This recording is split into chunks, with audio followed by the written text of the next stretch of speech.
Hello बच्चों, नमस्कार। स्वागत है आपका अपने परिवार अंकित एजुकेशन अड्डा पर।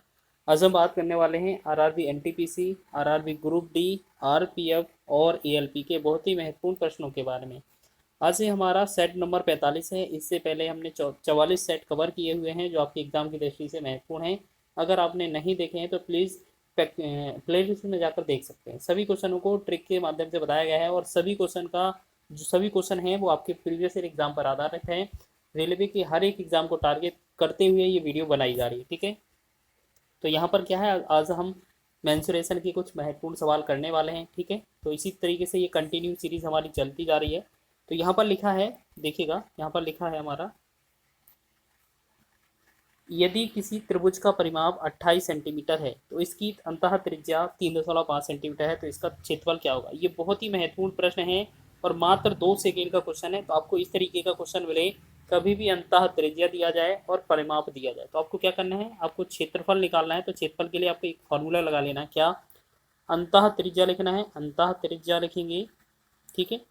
अंतः त्रिज्या को आर लिख देंगे चाहे तो आप, ठीक है, गुणा में परिमाप लिखेंगे और बटा में 2 कर देंगे। हमने पिछले वीडियो में बताया था कि परिमाप को पहले ही हटा देंगे, या तो अर्ध परिमाप लगा दीजिए या सीधा परिमाप का गुणा करके 2 लगा दीजिए, ठीक है। दोनों ही बात सही है। 3.5 में गुणा करेंगे 28 का और इसमें क्या कर देंगे, भाग कर देंगे 2 से, ठीक है। और अगर हम इसमें पॉइंट हटाएंगे तो यहाँ नीचे आ जाएगा 10। बस 5 से 5 सतह 35 हो जाएगा, 5 से 5 दूना 10, 2 से भाग करेंगे 2 एकम 2, 2 से 14 दूना 28, 2 एकम 2, 2 से 2 सत 14 और 7 का 7 में गुणा करेंगे तो हमारा बनेगा 49। इस क्वेश्चन का आंसर होगा। ऑप्शन नंबर ए इसका राइट आंसर हो जाएगा। तो आपको इसी तरीके से करना है। सीधा आपको याद रखना है, जब भी आपका एरिया पूछा जाए, एरिया बराबर क्या होगा, रेडियस गुणे में पेरीमीटर कर देना, बटा में 2 कर देना, ठीक है। सीधा कैसे, रेडियस आपकी 3.5 हो जाएगी और पेरीमीटर जो है 28 हो जाएगा और बटा में 2 करेंगे। इसको सॉल्व करेंगे तो हमारा कितना, 49 बनेगा। तो इस तरीके से आप लगा सकते हैं बहुत ही कम समय में। नेक्स्ट बढ़ेंगे क्वेश्चन की ओर। दो समरूप त्रिभुजों के उनकी संगत भुजाओं का अनुपात 1:3 है और बड़े त्रिभुज का क्षेत्रफल 72 वर्ग सेंटीमीटर है, तो छोटे त्रिभुज का क्षेत्रफल क्या होगा। देखिएगा, ये क्वेश्चन भी महत्वपूर्ण है।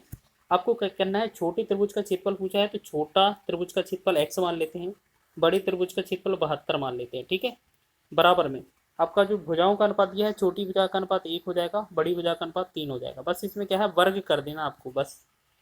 तो यहाँ पर क्या बनेगा, x बटा में 72 ही रहेगा और 1 बटा में 1 का वर्ग 1 ही होगा, 3 का वर्ग 9, तो 9 एकम 9, 9 8 72। तो हमने क्या देखा, x बटा 8 बना हमारा और यहाँ 1 बटा 1 बना। तो 1 गुणा करेंगे तो x का वैल्यू जो बनेगा 8 बनेगा। तो यही जो होगा छोटे त्रिभुज का क्षेत्रफल हो जाएगा 8 वर्ग सेंटीमीटर। तो इसका राइट आंसर क्या होगा, ऑप्शन नंबर 20 का राइट हो जाएगा। तो इसी तरीके से आपको क्वेश्चन को सॉल्व करना है जिससे कि आपका बहुत ही कम समय में पेपर हो जाए। यहाँ पर लिखा है एक समबाहु त्रिभुज का शीर्षलंब 15 सेंटीमीटर है, इस त्रिभुज का क्षेत्रफल क्या होगा। तो देखिए, तो इसका जो रिलेशन होता है शीर्षलंब और त्रिज्या में, मतलब भुजा में, तो ये √3/2, ये जो बराबर होता है वो हाइट के बराबर होता है। ये आपका रिलेशन होता है, याद रखिए, ठीक है। जो हाइट होती है वो √3/2 के बराबर, √3/2 ए के बराबर होती है। अब हमें यहाँ से अगर हमें भुजा निकालनी है तो ए हम यहाँ लिखेंगे, एच का वैल्यू 15 है, 15 लिख देंगे और √3 है, √3 लिख देंगे। बट अच्छा सॉरी, ये ऊपर 2 का हो जाएगा, यहाँ पर जाएगा तो ये 2 ऊपर हो जाएगा, नीचे √3 हो जाएगा। तो जब हमारा ए की वैल्यू आएगी वो क्या हो जाएगी, 15 दूना 30 बटा √3, ठीक है। हम चाहें तो परिमीकरण भी कर सकते हैं लेकिन इतना ही लिखा रहने दीजिए। अब क्षेत्रफल क्या होता है आपको पता है ना, क्षेत्रफल क्या होता है, √3/2, सॉरी √3/4, क्योंकि समबाहु त्रिभुज है ना, √3/4 ए स्क्वायर। तो देखेंगे √3/4 लिखेंगे हम साथ में, गुणा में ए स्क्वायर। तो ए क्या है हमारा, 30/3 है, 30/3 है, तो ए का स्क्वायर कितना होगा, 30 का वर्ग हो जाएगा 900 और √3 का वर्ग होगा 3। बस इतना ही तो होगा, यही तो था ना हमारा। तो हम क्या करेंगे, 4 से भाग करेंगे, 4 एकम 4, 4 से भाग सॉरी 3 से भाग करेंगे, 3 एकम 3 और 3 त्रिका 9, 0 0। 4 से भाग करेंगे 4 एकम 4, 4 से भाग करेंगे 4 सते 28 और 4 पंचे 20। तो हमने देखा ये कितना बन रहा है हमारा, 75√3। जी हाँ, 75√3 ही हमारा आंसर होगा। ऑप्शन नंबर आपका 20 का सही हो जाएगा, ठीक है। बहुत ही आसान तरीके से आप सवालों को हल कर रहे होंगे, बस थोड़ा आपको कॉन्सेप्ट याद रखना है हर क्वेश्चन का, ठीक है। अगला क्वेश्चन है, आपका पूछा गया था कि एक समचतुर्भुजाकार मैदान की भुजा 122 मीटर है इसके एक विकर्ण की लंबाई 240 मीटर है। मैदान का क्षेत्रफल ज्ञात कीजिए। देखिएगा यहाँ पर आपको क्या करना है, सबसे पहले क्या है इसका देखिएगा, यहाँ पर एक समचतुर्भुज है इस तरीके से, ठीक है। आपका इसमें हमारे क्या होते हैं, विकर्ण मौजूद होते हैं। आपको पता है इसमें बोला गया है एक में भुजा है वो 122 सेंटीमीटर, 122 यहाँ हो जाएगी, 122 यहाँ हो जाएगी, हर जगह 122 हो जाएगी, ठीक है। और बोला है एक विकर्ण की लंबाई 240 है। मान लेते हैं ये पूरा विकर्ण 240 का है, तो यहाँ पर 120 यहाँ हो जाएगा और 120 यहाँ हो जाएगा। अब देखिएगा इनकी एक प्रॉपर्टी होती है, इनके जो बीच में जो प्रतिच्छेद होते हैं यहाँ पर बिंदु ऊपर, यहाँ पर हर जगह क्या है 90 डिग्री का कोण बनता है। तो हमारा ये हमारा ट्रिपलेट बन जाती है 122 और यहाँ 20 और यहाँ क्या बनेगा, तो आपको याद रखना है यहाँ पर आएगा आपका 22। तो 22 की ट्रिपलेट बनती है। आप पाइथागोरस प्रमेय लगाकर सॉल्व कर सकते हैं कि 122 स्क्वायर, 122 का होल स्क्वायर माइनस 120 का होल स्क्वायर जो बनेगा। चलिए हम यहाँ पर डायरेक्ट ही निकाल कर दिखा देते हैं। यहाँ पर जो वैल्यू आएगी इतना सा, ये वाला जो x मान लेते हैं, तो इसे कैसे करेंगे 122 का स्क्वायर माइनस 120 का स्क्वायर, ठीक है। तो इसे कितना करेंगे 14,484 कर देंगे। और इसे कितना करेंगे, ये अंडरवुड के अंदर रहेगा, याद रखेंगे, ठीक है। और इसे करेंगे तो ये 14,000 हो जाएगा, ठीक है, 14,400 हो जाएगा। अच्छा ये क्या है, थोड़ा मिस्टेक हो गया है, इनका डिफरेंस है 484 आना चाहिए, यानी कि यहाँ पर क्या है 884 होगा ये, ठीक है। और जब इनका डिफरेंस आएगा कितना 484, तो 484 जो बनेगा हमारा वर्गमूल कितना होगा 22 का। तो अब इसको हम 22 से निकाल लेंगे, ठीक है। या तो आप पहले ही समझ लीजिए कि इनका जो ट्रिपलेट होता है 22, 20, 120 और 122, इनका जो ट्रिपलेट होता है वो 22 के बराबर होता है। जब ये वाला 22 है तो यहाँ पर भी क्या होगा 22 ही होगा, ठीक है ना। तो अब देखिएगा हमारे पास D1 का जो वैल्यू है, D1 का क्वेश्चन में दिया था 240, ठीक है, बिल्कुल सही है। D2 का दूसरा विकर्ण कितना दिया है, देखो एक 22 यहाँ पर, एक 22 यहाँ पर, तो ये दोनों मिलाकर कितना 44 हो जाएगा, ठीक है। अब हमारा जो क्षेत्रफल होता है वो आपको पता है ना, 1/2 गुणे में D1 D2 होता है, 1/2 गुणे में D1 D2, 1/2 गुणे में D1 गुणे D2, 1/2। D1 का मान कितना होगा 240, D2 का मान कितना होगा 44। बस इसको कैलकुलेट करना, 2 एकम 2, 2 से 22 हो जाएगा। अब इसे हम करेंगे कैलकुलेट, तो 0 2200 के 88 हो जाएगा, 22 दूना 44, 44 में 8 जोड़ेंगे 52 हो जाएगा। तो ये बनेगा 52 80, 52 बस 80 जो होगा इसका राइट आंसर होगा ऑप्शन नंबर सी। तो आप इसी तरीके से बना सकते हैं। या आप नेक्स्ट क्वेश्चन देखेंगे, बहुत ही आसान है। एक समचतुर्भुज का क्षेत्रफल ज्ञात कीजिए जिसके विकर्णों की लंबाइयाँ 48 मीटर और 64 मीटर है। मतलब आप डायरेक्ट ही क्वेश्चन पूछा गया है कैसे, कि आपका जो D1 का वैल्यू है वो 48 दिया हुआ है, D2 का वैल्यू है वो आपका 64 दिया है, ठीक है, 48 मीटर और 64 मीटर। तो आपको क्षेत्रफल निकालना है, तो क्षेत्रफल कैसे निकलेगा 1/2 गुणे में D1 गुणे में D2, 1/2 जो ये हो जाएगा। D1 का वैल्यू कितना है 48 है, D2 का वैल्यू कितना है 64।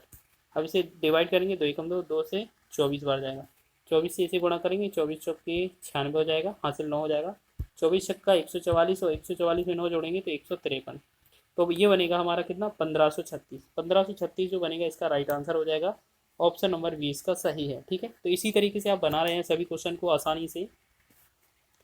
21वां क्वेश्चन है कि एक समलंब चतुर्भुज का क्षेत्रफल 1792 मीटर स्क्वायर है और उसकी समांतर भुजाओं के बीच की लंबवत दूरी 28 सेंटीमीटर है। यदि समांतर भुजाओं में से एक की लंबाई 72 सेंटीमीटर है तो दूसरे की भुजा की लंबाई क्या है। देखिएगा यहाँ पर ये लंबवत दूरी है, इसका मतलब ये क्या है h दिया हुआ है, ठीक है। ये आपका क्षेत्रफल है। तो आपको याद रखना है क्षेत्रफल जो होता है इसका फॉर्मूला क्या होता है, 1/2 ब्रैकेट में a + b और गुणे में h, ये फॉर्मूला बनता है। इसका जो क्षेत्रफल का मान दिया है कितना दिया है 1792 दिया है, ठीक है। अब हमने देखा 1/2 यहाँ पर लिखेंगे, फिर आपका ए को हम क्या मान लेते हैं, इनमें से एक की लंबाई 72 है ना, तो 72 लिख लेते हैं, दूसरे की लंबाई हम b मान लेते हैं, इसे ज्ञात करना है। गुणा में h कितना दिया हुआ है हमारे पास 28, बराबर में ये कितना है 1792, ठीक है। अब इसे हम 2 एकम 2, 2 से भाग करेंगे, 14 दूना 28, 14 से भाग कर देंगे तो यहाँ पर ये क्या हो जाएगा, ये 14 से इसको भी तो कर सकते हैं, 14 एकम 14, तो 14 एकम 14 और 3 39, 14 दूनी 28 और यहाँ कितना हो जाएगा 11, ठीक है। 14 अट्ठे 112, तो ये कितना हो जाएगा, 14 अट्ठे 112।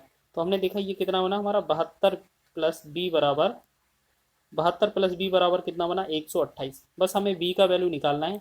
इसमें से हम इसको माइनस कर दें तो 8 में से 2 गया 6, 12 में 7 गया 5, तो बी का जो वैल्यू आएगा वो 56 इसका राइट आंसर बन जाएगा। ठीक है, तो इस तरीके से आप लगा सकते हैं। बस आपको याद रखना है जो समलंब चतुर्भुज का क्षेत्रफल होता है वो होता है 1/2 गुणे में समांतर भुजाओं का योग गुणे ऊंचाई, जिसे हम शॉर्ट में 1/2 ब्रैकेट में a plus B into H लिख सकते हैं। ठीक है, समांतर समलंब चतुर्भुज का क्षेत्रफल। ठीक है, चलिए आगे बढ़े नेक्स्ट क्वेश्चन की ओर। नेक्स्ट क्वेश्चन देखिएगा, अब लिखा है एक समांतर चतुर्भुज का क्षेत्रफल 440 सेंटीमीटर स्क्वायर है। यदि इसके एक विकर्ण की लंबाई 20 सेंटीमीटर है तो दूसरे विकर्ण की लंबाई क्या होगी। देखिएगा फॉर्मूला क्या होता है आपको पता है ना, 1/2 गुणे में d1 गुणे में d2, ये क्या है क्षेत्रफल के बराबर, और क्षेत्रफल कितना दिया है 440। ठीक है, तो हम देखेंगे 1/2 गुणे में d1 का वैल्यू मान लेते हैं कितना दिया है विकर्ण 20, और d2 का हमसे पूछा है तो d2 लिख लेंगे, बराबर में कितना 440। ये कितना है बराबर में 440। अब 1 2 से 2 20 को काटेंगे 10 बन जाएगा, 10 से 1 0 कट जाएगा, तो d2 का जो वैल्यू आएगा वो कितना आ जाएगा 44। तो 44 इस क्वेश्चन का राइट आंसर है, ऑप्शन नंबर आपका सी इसका राइट आंसर हो जाएगा। ठीक है, चलिए आगे बढ़े इसी तरीके से लास्ट क्वेश्चन की ओर। लास्ट क्वेश्चन देखिएगा, यहाँ पर लिखा है एक समानांतर चतुर्भुज की ऊंचाई उसके संगत आधार से दोगुनी है और समांतर चतुर्भुज का क्षेत्रफल 288 मीटर स्क्वायर है, समांतर चतुर्भुज की ऊंचाई ज्ञात कीजिए। देखिए बहुत ही अच्छा क्वेश्चन है। यहाँ पर हम बात करेंगे आधार, आधार क्या है, आधार को हम बी मान लेंगे, बेस मान लेंगे, तो आधार मान लेंगे माना एक्स है, और उसके बाद आपसे बोला है ऊंचाई, ऊंचाई मान लेते हैं एच, एच को कितना बोला गया है 2 गुना बोला गया है। ठीक है, तो ये ऊंचाई है वो संगत आधार के दोगुना है, तो मतलब ये 2x हो जाएगी।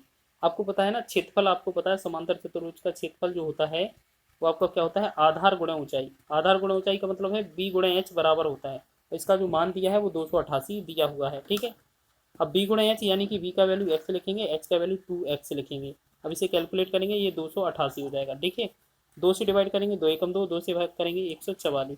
तो हमने देखा यहाँ पर x का x में गुणा करेंगे तो ये बनेगा एक्स स्क्वायर, एक्स स्क्वायर का वैल्यू 144 है, तो यहाँ पर x का वैल्यू क्या आ जाएगा 12। तो आपका x का वैल्यू तो 12 निकल आया। ठीक है, x का वैल्यू 12 निकल आया।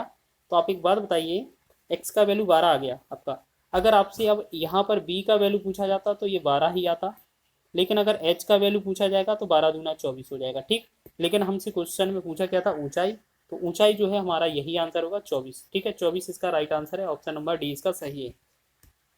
ये सभी प्रश्न आपके मेंसुरेशन से रिलेटेड क्वेश्चन पूछे गए थे आपके प्रीवियस ईयर रेलवे के हर एक एग्जाम में। ठीक है, वीडियो अच्छा लगा है तो वीडियो को लाइक करें, चैनल पर नए हैं तो चैनल को सब्सक्राइब कर लें। हम इसी तरीके से पूरा हमारा मेंसुरेशन हो, चाहे ज्योमेट्री हो, चाहे अपना ट्रिग्नोमेट्री हो, कोई सा भी हो, आपका पूरा सिलेबस कराया जाएगा इसी तरीके से। ठीक है, हम डेली कंटिन्यू कर रहे हैं हमारी सीरीज़ को।